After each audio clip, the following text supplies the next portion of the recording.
The glass facade of the lucent tower caught the late afternoon light of Harlington, a pale golden hue stretching across the river like something pre-programmed into the sky. Evelyn Hart stood alone on the 34th floor, in the bridal suite, where everything had already been set in place for her big day.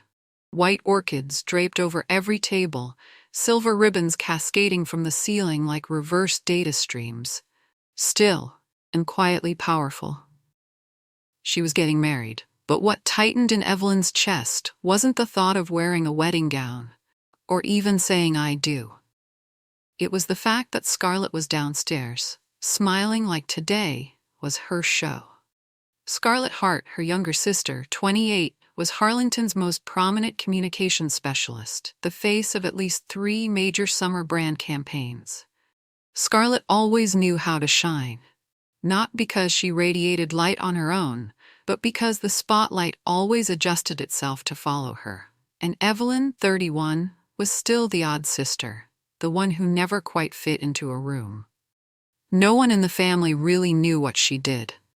Evelyn Hart, the anonymous founder of Orion Vault, a digital asset management platform now on the cusp of an IPO. But to her parents, she was still just the girl who does something on computers. Faint memories floated back. One of those summer art classes they took as children. Evelyn had been 8, Scarlett 5. Both had a love for watercolor. Evelyn had painted a portrait of their mother. Her face in profile, hair tied low, arms wrapped around a giggling Scarlett. She spent hours layering the colors, trying to catch the soft folds around their mother's eyes. That week, their teacher displayed all the paintings in the center's gallery. Their mother walked through the hallway, eyes scanning the frames briefly before stopping at Scarlett's scribbled masterpiece, a house with 2 tilted roofs and a grinning sun. "Look at Scarlett's. Isn't that just adorable? Such creativity in that girl." She smiled. Evelyn stood behind her, dry paint crusting on her fingers. No one asked which one was hers. She didn't remember crying. Evelyn almost never cried, not even when it might have been worth a tear. But she remembered the feeling, like she was starting to fade. As if, from that day on, someone had begun painting the family portrait in an ink that didn't include her. But it was her wedding day. She reminded herself and smiled, just like always. A soft knock at the door. It was Julian, the groom. He looked at her through the frosted glass, his brown eyes gentle but alert. Julian Reed, 35, founder of Harlington Capital, a man Scarlett once described as belonging to a class people like us don't reach. "You okay?" he asked. Evelyn nodded, fingers brushing the folds of her gown. "Just a little lightheaded. I'm not used to all this pageantry." Julian smiled. "You run a national-scale data architecture, but a wedding throws you off? Weddings are what people remember." "Data isn't," she replied, eyes drifting toward the skyline. She didn't mention Scarlett. There was no need. No point. Today was hers, even if only for a few hours. She wanted to believe her sister would let her have that. That not every embrace had an angle, not every well-wish a shadow. Scarlett had always been that way, radiant, poised, and impeccably timed, always managing to step into the frame just as the lens focused. Evelyn was used to standing just outside it, and in that quiet moment, another memory surfaced. Scarlett was 18, just hired by a major PR agency in New York. The family threw a celebration dinner. That same week, Evelyn won an International Algorithmic Design Award. She sent an email to share the news. No one mentioned it. Her mother simply said, "Could you try winning something more understandable? I don't even know how to explain this to the neighbors." Evelyn had learned early. Success didn't matter as much as how well it could be showcased. And she was never the kind that came wrapped in bows and applause. But today she was the bride. And if just once in her life she was to be the one standing in the center of the light, she wanted to hold on to it. Fully. Julian stepped down to the main hall where the final touches were being made. Guests would arrive soon. He chose to stand alone on the terrace, away from the clinking glasses and ambient quartet. Below, Harlington shimmered in the last breath of daylight. In his hand was a glass of champagne, untouched. He was thinking about Scarlett. Not with emotion, but with caution. They had met at a product launch for one of Harlington Capital's subsidiary tech firms. Scarlett, then regional PR director, had walked right up to him, confident and effortless, eyes bright with a kind of rehearsed recognition. Julian Reed? The young, brilliant financial director. And still single, I hear? She tilted her head. Julian had smiled politely. He had met many like her, people who knew how to adjust the rhythm of a conversation, when to smile, when to gently touch someone's arm to create closeness. Scarlett was sharp and dangerous. She didn't rush. She layered her interest like a campaign. Every so often, Julian would find handwritten notes slipped into his office mail. Nothing specific, just things like, "Some afternoons are better without business talk." Once it came with a box of mint chocolate, a detail he'd casually mentioned in a niche interview months earlier. He never responded, but Scarlett didn't stop.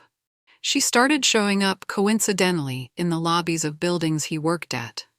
One evening, close to 9 p.m., Julian walked out of his office and found her standing across the street, latte in hand, trench coat cinched, her smile soft, almost harmless.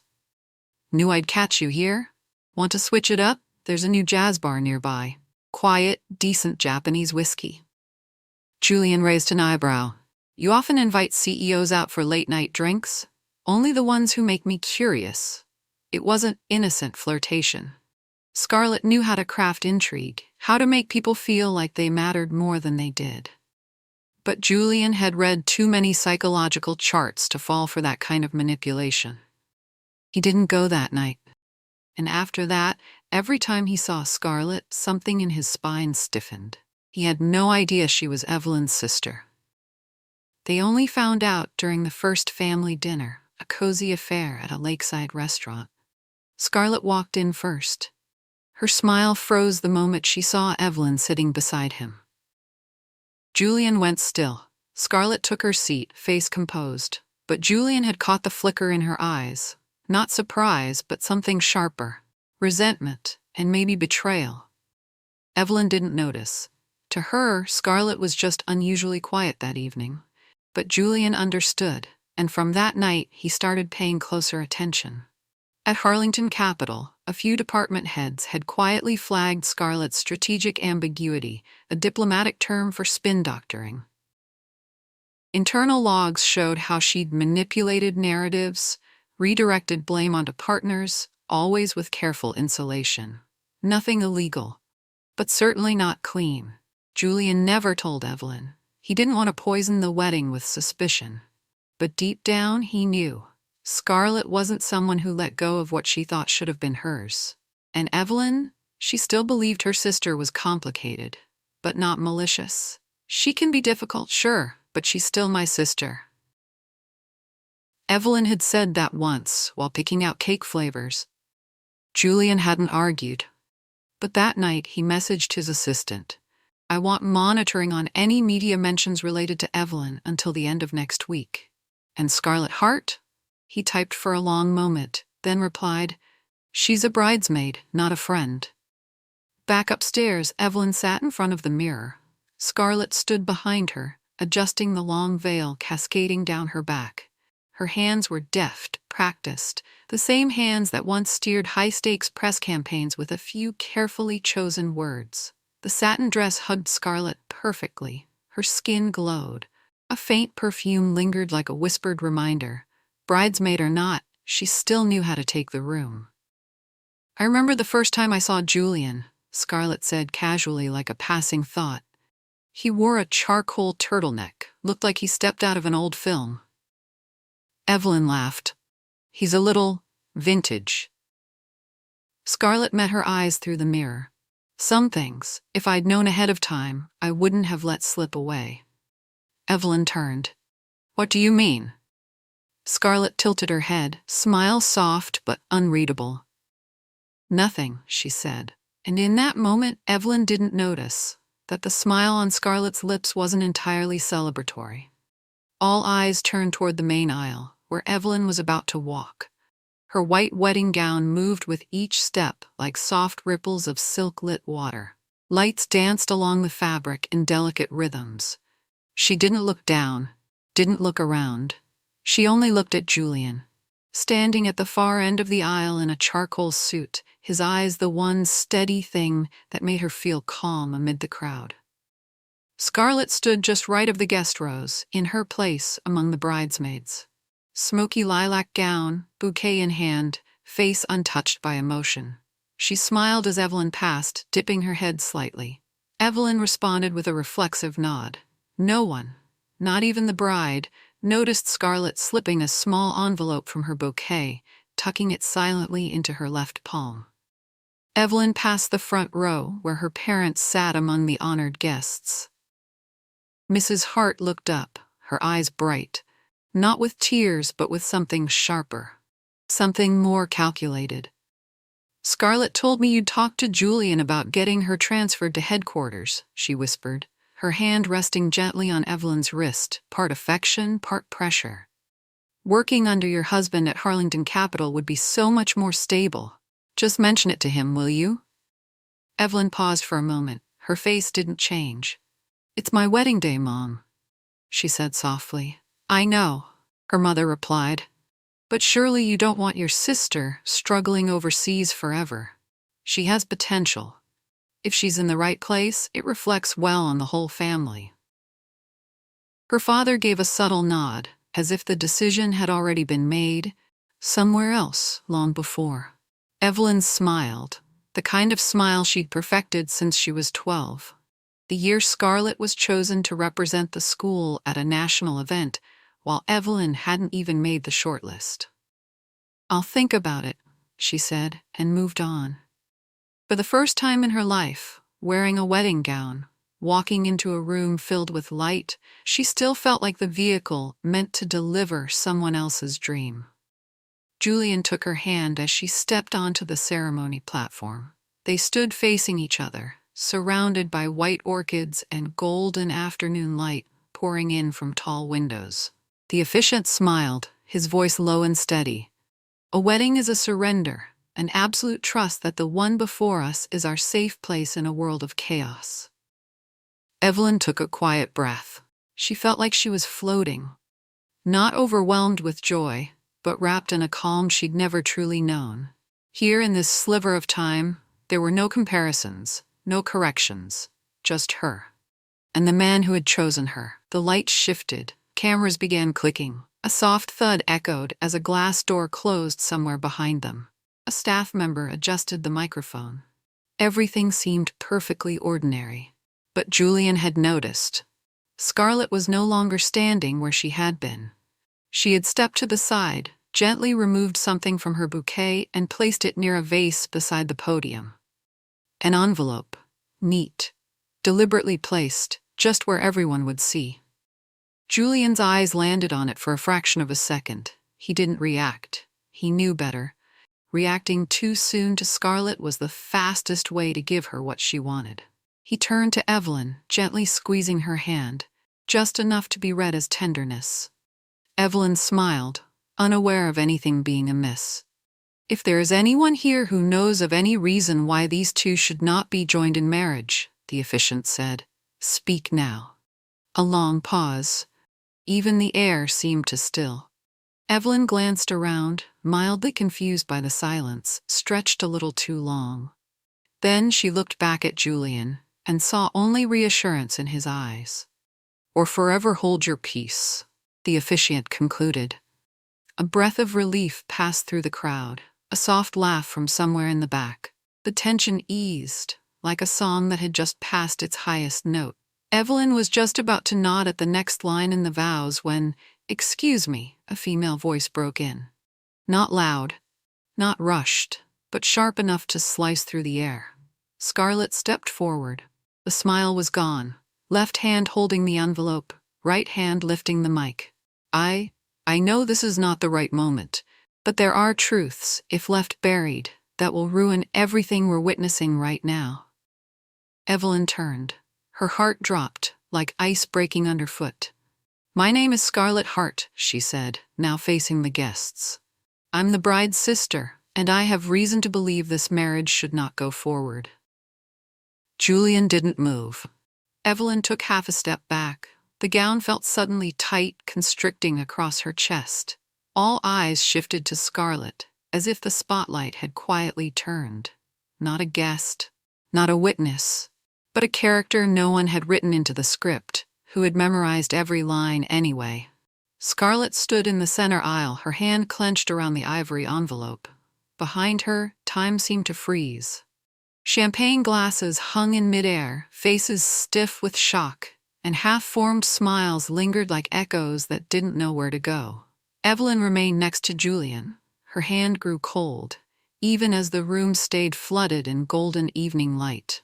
She looked at Scarlett without blinking, as if searching for an explanation in her sister's eyes. But Scarlett simply smiled, a smile so gentle it chilled the air. "I'm sorry," Scarlett began, her voice almost tender. "Truly, but there are things I can't keep quiet anymore." She turned to the officiant, then met Julian's eyes. "Julian, you're an intelligent man. Respected. You deserve to know who you're really marrying."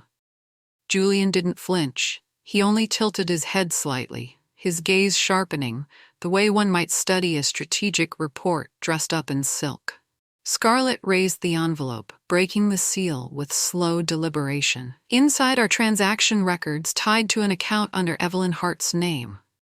They show funds wired to 3 offshore shell companies, all linked to unauthorized blockchain projects operating outside legal frameworks in the U.S. A ripple of whispers passed through the crowd. A few guests exchanged looks. A man halfway down the aisle, a senior venture capital lawyer, leaned forward in his seat. Scarlett's eyes narrowed, now gleaming with cold satisfaction. She's claimed to be the developer of a secure, transparent, decentralized financial platform. But what I found suggests that Evelyn used false identities to sign contracts and hand over control to third parties. The same ones Julian once declined to invest in due to murky legal status. She turned to the officiant again, her tone laced with a smile too polite to be sincere. "I don't mean to derail the ceremony, but if there's been a misunderstanding, I'd like my sister to clarify it now, before we continue."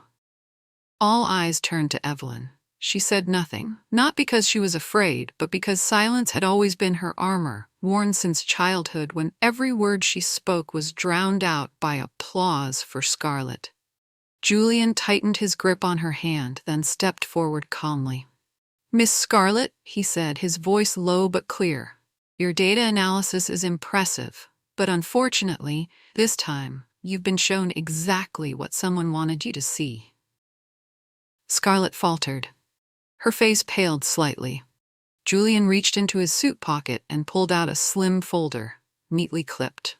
"The companies you mention are subsidiaries of Orion Vault, a platform Evelyn founded. She was granted temporary legal authority as a lead shareholder to facilitate cross-border intermediaries." "I know this," he added, turning toward the guests, "because I was the legal counsel overseeing Orion Vault's expansion into the European market." Scarlett stood frozen. "As for the so-called false identities," Julian continued, "those were protective layers designed to shield the technology from corporate espionage, including one firm that accidentally leaked client data last year." He looked at her directly. "If I'm not mistaken, that would be your firm." A few heads turned. Someone near the back lowered their camera. A murmur began to spread like fog, rising from the floor. Scarlett pressed her lips together. She still held the envelope, though now it looked more like evidence that had turned against its holder. "You're covering for her," she said, voice sharper. "No, I'm defending the truth, something you've gotten too used to twisting into a weapon."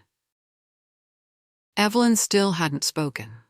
But now she stepped forward and stood beside Julian, not flinching, not retreating. "You don't have to explain," Julian whispered. "No."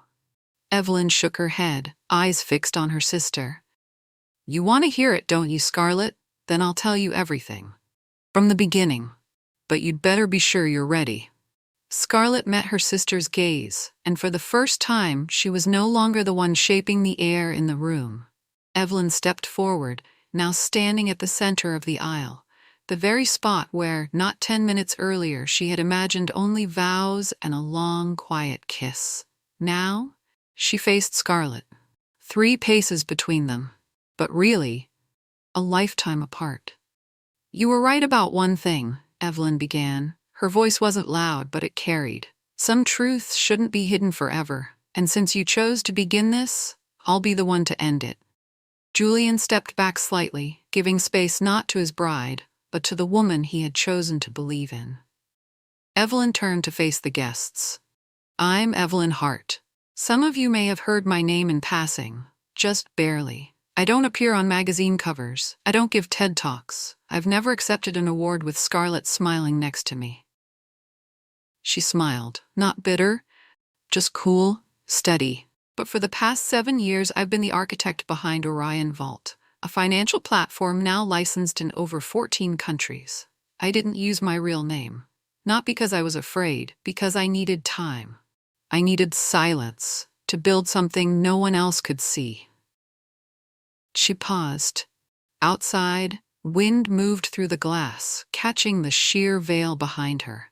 It stirred like an old memory waking. The day I wrote the first line of code, she said, Mom was taking Scarlett to pick out a dress for her International Media Award. When I called home to say we'd secured our first round of funding, Dad texted me that Scarlett had just given an incredible pitch to an investor board. A small murmur passed through the crowd. Evelyn didn't stop. Her eyes stayed locked on her sister. I've never envied you, honestly. But I did wonder why no one ever asked what I was building. Why, when I was at my most exhausted, people just said, you should be more like Scarlett, she knows what she wants. Scarlett remained still. Her hands were clenched now, and her eyes, no longer sharp, began to drift. She couldn't tell anymore whether she was the one steering this moment, or the one being led by it. Then I met Julian, Evelyn said. Not because I was looking for a powerful man, but because for the first time someone saw me, not through you, not through our parents, through me.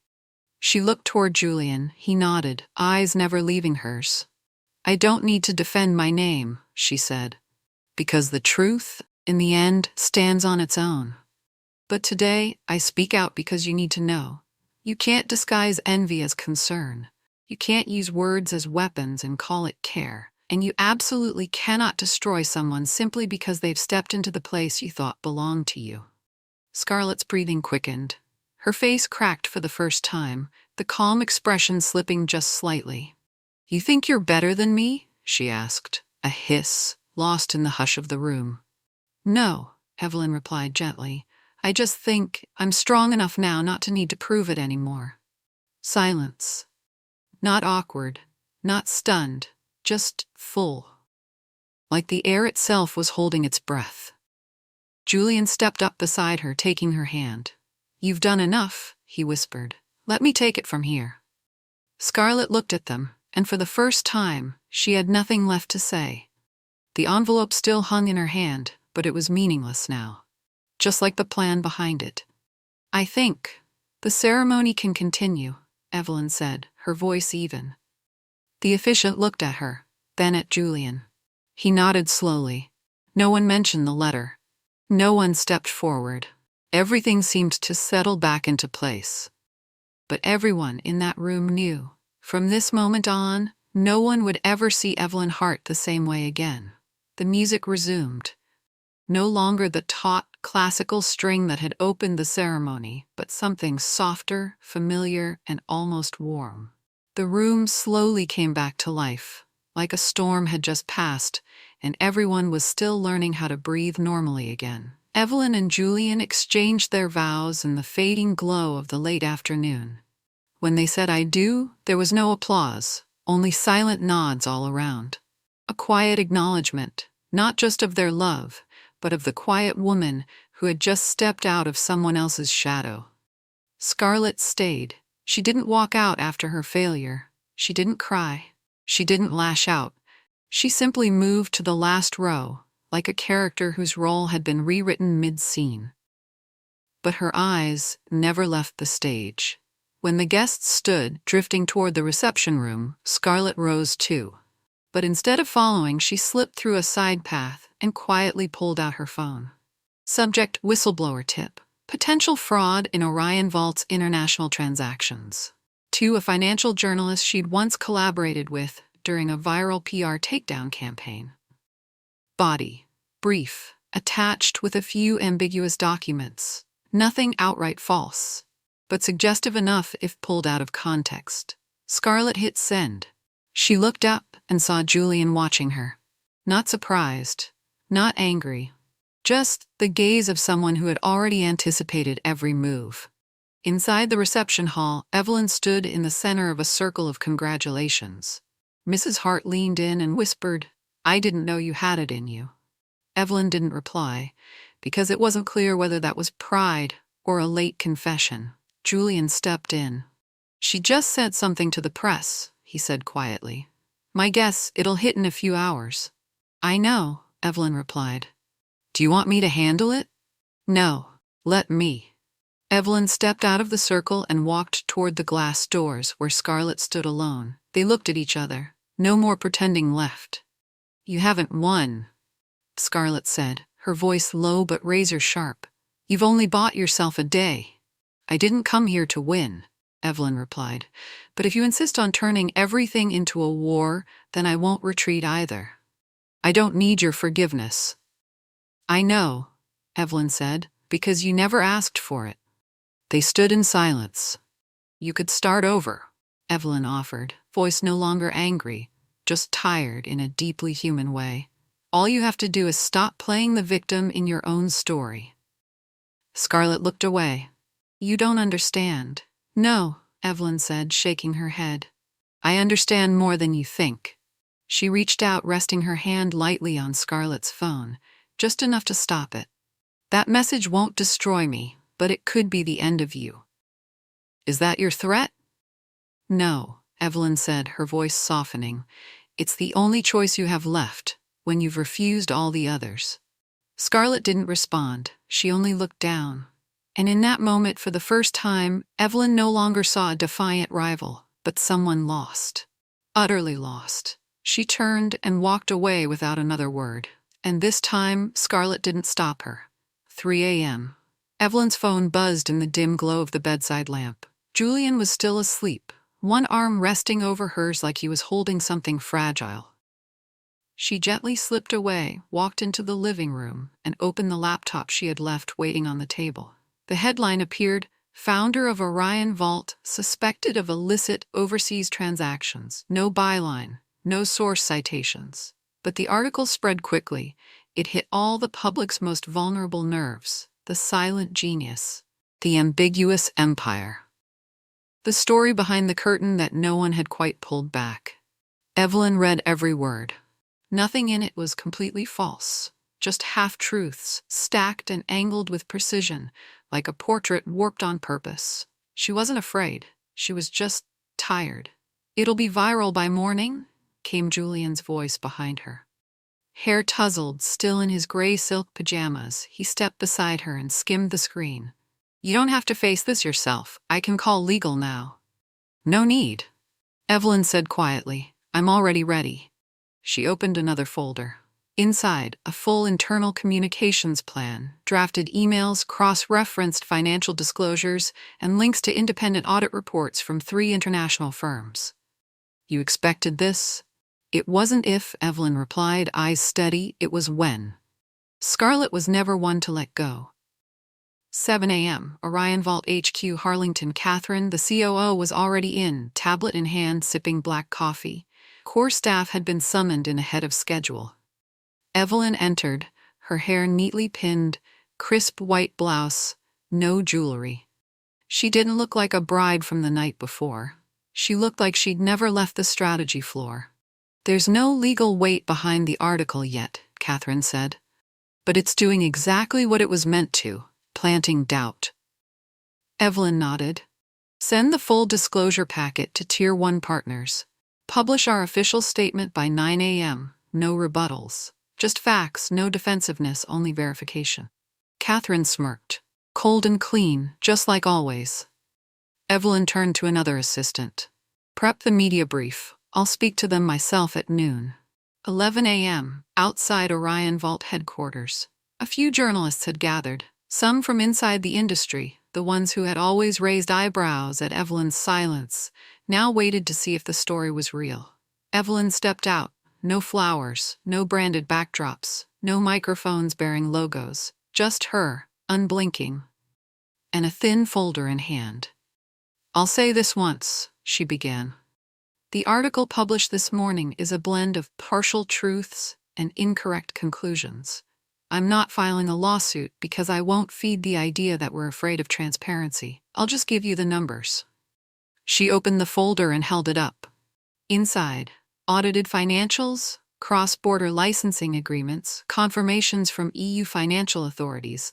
You're welcome to photograph, quote, and verify every line. She handed the folder to a reporter and looked straight into the lens. I'm not the kind of person who seeks attention.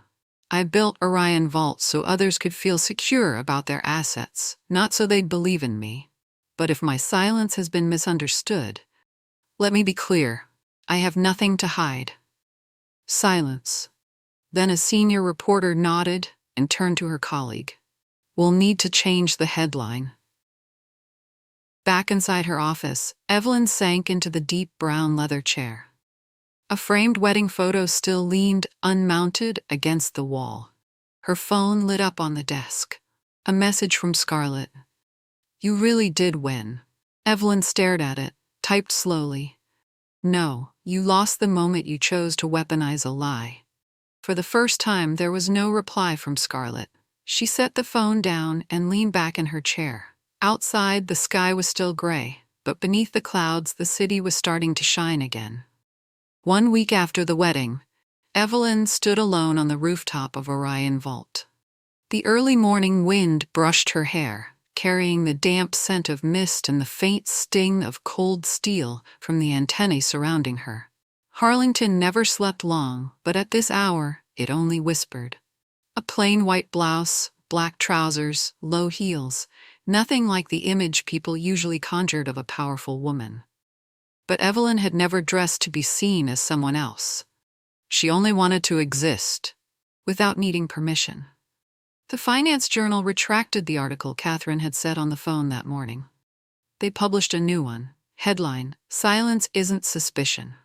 Evelyn had smiled, not smugly, not in relief, just because it was right. She thought back to the press conference, the lights, the cameras, all pointed at her. She'd expected fear. But it turned out, standing in front of a lens was far easier than sitting at a dinner table where her mother only asked how many LinkedIn shares Scarlett had that day. I'm leaving, Scarlett wrote the day after the wedding. I've quit. I need to get out of the city. No apology, no congratulations, but Evelyn didn't need them anymore. She typed, I hope this is the start of something real. For you, not for anyone else's approval. Then she deleted it. Some things you only need to write once. Not send. Evelyn reached up to fix the hair tie the wind had loosened. From where she stood, she could see the great bridge stretching across the Harlington River, connecting one side of the city's cold steel towers to the cobbled streets on the other, scattered with memory.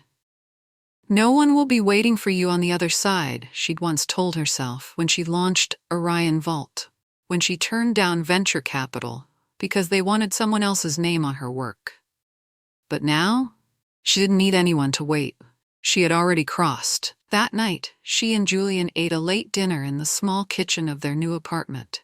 No 5-course menu, just quick pasta and old jazz playing from a corner speaker. I thought you'd want a big celebration, Julian said. Evelyn shook her head and poured more wine. If you need to throw a huge party to believe you've won, maybe you haven't. They clinked glasses. said nothing more. Under the warm, amber light, Evelyn leaned her head on his shoulder and closed her eyes.